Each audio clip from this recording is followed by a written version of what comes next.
Cultural সেন্টারের পরিচালক।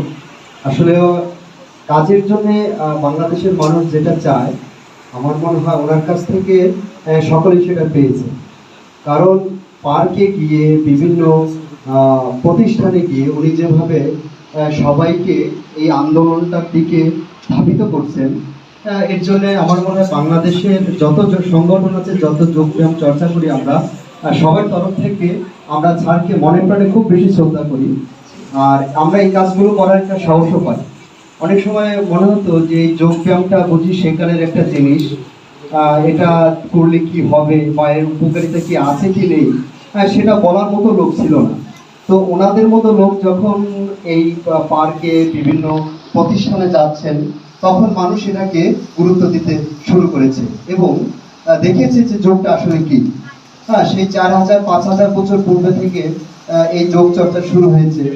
পৃথিবীতে অনেক আন্দোলন এসেছে, ধর্মীয় আন্দোলন এসেছে, সামাজিক আন্দোলন এসেছে, অনেক কিছু এসেছে, কিন্তু মানুষকে ঠিক করার জন্য যে একটা আন্দোলনের দরকার ছিল, সেই জিনিসটা দীর্ঘদিন থেকে সুপ্ত অবস্থায় ছিল। তো সেটা এই আমি বলবো যে শ্রদ্ধেয় মৃন্ময় স্যারের পদার্পণে বাংলাদেশে সেটা আবার পুনরায় জেগে উঠেছেন এবং জাতি ধর্ম বর্ণ নির্বিশেষে মানুষকে যে সুস্থ হতে হবে, মানুষকে যে তার পরিবার, তার সংসার, তারপরে তার সমাজ, রাষ্ট্র সবকিছুকে একটা সুস্থ জায়গায় তুলে দিতে হবে, এই যোগের মাধ্যমে সেটা সম্ভব।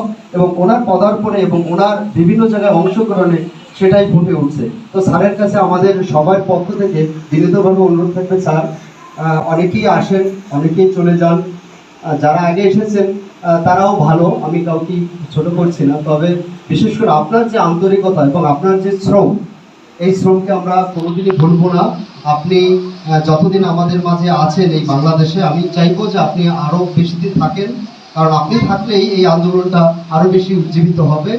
তো আপনার এই আগমন যেন আমাদের সবাইকে এই যে যোগের যে আনন্দ, এটা পরিপূর্ণতা দিয়ে যেতে পারে, এই আশা রেখে আমি আজকের এই অনুষ্ঠানে বিশেষ করে সর্বদার এই আয়োজনকে আমি ধন্যবাদ জানাচ্ছি।